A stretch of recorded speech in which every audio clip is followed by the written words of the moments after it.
രണ്ട് രാജാക്കന്മാർ 8-ാം അധ്യായം. ക്ഷാമത്തെക്കുറിച്ച് മുന്നറിയിപ്പ്. താൻ പുനർജീവിപ്പിച്ച കുട്ടിയുടെ അമ്മയോട് എലീഷ പറഞ്ഞിരുന്നു, നീയും കുടുംബവും വീട് വിട്ട് കുറച്ചുകാലം എവിടെയെങ്കിലും പോയി താമസിക്കുക. കർത്താവ് ഈ നാട്ടിൽ ക്ഷാമം വരുത്തും. അത് 7 വർഷം നീണ്ടു നിൽക്കും. അവൾ ദൈവപുരുഷന്റെ വാക്കനുസരിച്ച് പ്രവർത്തിച്ചു. അവളും കുടുംബവും ഫിലിസ്ത്യരുടെ നാട്ടിൽ പോയി 7 കൊല്ലം താമസിച്ചു. അതിനുശേഷം അവൾ മടങ്ങിവന്ന് രാജാവിനോട് തൻ്റെ വീടും ഭൂമിയും തിരികെ തരണമെന്ന് അപേക്ഷിച്ചു. എലീഷ ചെയ്ത വൻ കാര്യങ്ങൾ അവൻ്റെ ഭൃത്യൻ ഗഹസിയോട് രാജാവ് ചോദിച്ചറിയുകയായിരുന്നു. എലീഷ മരിച്ചവനെ ജീവിപ്പിച്ച കാര്യം അവൻ രാജാവിനോട് പറഞ്ഞുകൊണ്ടിരിക്കെ ജീവൻ വീണ്ടു കിട്ടിയ കുട്ടിയുടെ അമ്മ രാജാവിൻ്റെ അടുത്തു വന്ന് തൻ്റെ വീടും ഭൂമിയും ആവശ്യപ്പെട്ടു. ഉടനെ ഗഹസി, രാജാവേ, ഇവളുടെ മകനെയാണ് എലീഷ പുനർജീവിപ്പിച്ചത് എന്നു പറഞ്ഞു. രാജാവ് ചോദിച്ചപ്പോൾ അവൾ വിവരം പറഞ്ഞു. അവളുടെ വസ്തുവകകളും നാടുവിട്ടപ്പോൾ മുതൽ ഇന്നുവരെയുള്ള അവയുടെ ആദായവും അവൾക്ക് തിരികെ കൊടുക്കുവാൻ രാജാവ് ഒരു സേവകനെ നിയോഗിച്ചു. എലീഷായും ഹസായേലും. അക്കാലത്ത് എലീഷ ദമാസ്കസിലെത്തി. സിറിയൻ രാജാവായ ബൻഹദാദ് രോഗഗ്രസ്തനായിരുന്നു.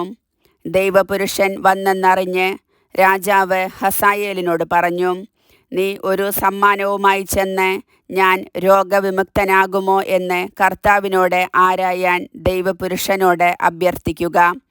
അവൻ ദൈവപുരുഷനെ കാണാൻ ചെന്നു. ദമാസ്കസിൽ നിന്ന് 40 ഒട്ടകച്ചുമട് സാധനങ്ങൾ സമ്മാനമായി എടുത്തിരുന്നു.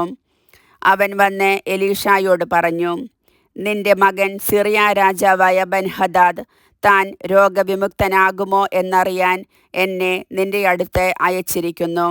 എലീഷ പറഞ്ഞു, തീർച്ചയായും രോഗവിമുക്തനാകുമെന്ന് പോയി അറിയിക്കുക. എന്നാൽ അവൻ നിശ്ചയമായും മരിക്കുമെന്ന് കർത്താവ് എനിക്ക് വെളിപ്പെടുത്തിയിരിക്കുന്നു. അവൻ അസ്വസ്ഥനാകുവോളം എലീഷ കണ്ണിമയ്ക്കാതെ അവനെ നോക്കി നിന്നു. പിന്നെ കരഞ്ഞു. ഹസായേൽ ചോദിച്ചു, പ്രഭോ, എന്തിനാണ് അങ്ങ് കരയുന്നത്? അവൻ പറഞ്ഞു, നീ ഇസ്രായേൽ ജനത്തോട് ചെയ്യാനിരിക്കുന്ന ക്രൂരത ഓർത്തിട്ടു തന്നെ. നീ അവരുടെ കോട്ടകൾക്ക് തീവയ്ക്കുകയും അവരുടെ യുവാക്കന്മാരെ വാളിനിരയാക്കുകയും അവരുടെ പൈതങ്ങളെ അടിച്ചു കൊല്ലുകയും ഗർഭിണികളുടെ ഉദരം പിളർക്കുകയും ചെയ്യും. ഹസായേൽ ചോദിച്ചു, നിസ്സാരനായ ഈ ദാസന് ഇത്രയെല്ലാം ചെയ്യാൻ കഴിയുമോ? എലീഷ പ്രതിവചിച്ചു, നീ സിറിയയിൽ രാജാവാകുമെന്ന് കർത്താവ് എനിക്ക് വെളിപ്പെടുത്തിയിരിക്കുന്നു. അനന്തരം അവൻ തൻ്റെ യജമാനൻ്റെ അടുത്തേക്ക് മടങ്ങി. യജമാനൻ ചോദിച്ചു, എലീഷ എന്തു പറഞ്ഞു? അവൻ മറുപടി പറഞ്ഞു, അങ്ങ് നിശ്ചയമായും സുഖം പ്രാപിക്കുമെന്ന് പറഞ്ഞു.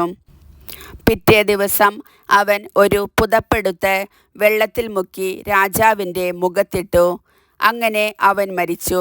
ഹസായേൽ രാജാവായി. യൂദാ രാജാവായ യഹോറാം.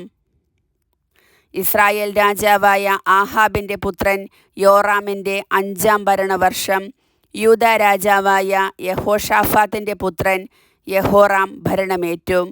അപ്പോൾ അവന് 32 വയസ്സുണ്ടായിരുന്നു. അവൻ 8 കൊല്ലം ജെറുസലേമിൽ ഭരിച്ചു.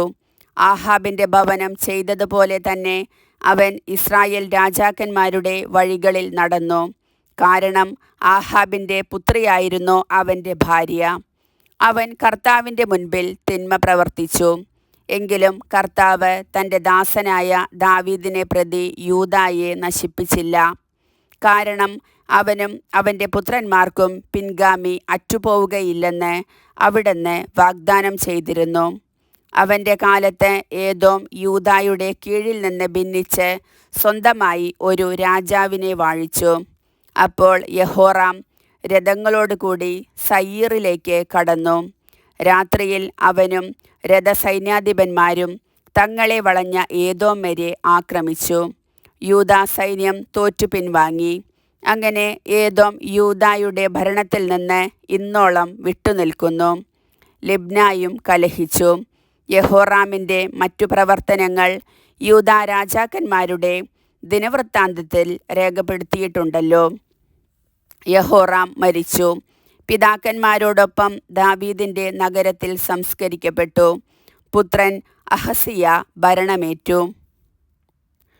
യൂദാ രാജാവായ അഹസിയ. ഇസ്രായേൽ രാജാവായ ആഹാബിൻ്റെ പുത്രൻ യോറാമിൻ്റെ 12-ാം വർഷം യൂദാ രാജാവായ യെഹോറാമിൻ്റെ പുത്രൻ അഹസിയ വാഴ്ച ആരംഭിച്ചു. അപ്പോൾ അഹസിയായ്ക്ക് 22 വയസ്സായിരുന്നു. അവൻ ജെറുസലേമിൽ 1 വർഷം ഭരിച്ചു. അത്താലിയ ആയിരുന്നു അവൻ്റെ അമ്മ. അവൾ ഇസ്രായേൽ രാജാവായ ഓമ്രിയുടെ പൗത്രിയായിരുന്നു. അഹസിയ ആഹാബിൻ്റെ വഴികളിൽ നടന്നു. ആഹാബിൻ്റെ ഭവനം ചെയ്തിരുന്നത് പോലെ കർത്താവിൻ്റെ മുൻപിൽ അവനും തിന്മ ചെയ്തു. കാരണം ആഹാബിൻ്റെ ഭവനത്തോട് അവൻ വിവാഹം വഴി ബന്ധപ്പെട്ടിരുന്നു. അവൻ സിറിയ രാജാവായ ഹസായേലിനെതിരെ യുദ്ധം ചെയ്യാൻ ആഹാബിൻ്റെ പുത്രൻ യോറാമിനോട് കൂടെ റാമോത്ത് ഗിലെയാദിൽ പോയി. അവിടെ വെച്ച് സിറിയാക്കാർ യോറാമിനെ മുറിവേൽപ്പിച്ചു.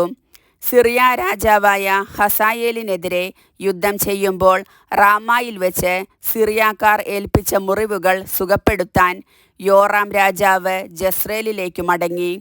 യൂദാ രാജാവായ യെഹോറാമിൻ്റെ പുത്രൻ അഹസിയ അവനെ സന്ദർശിക്കുന്നതിന് ജസ്രേലിൽ ചെന്നു. കർത്താവിൻ്റെ വചനം.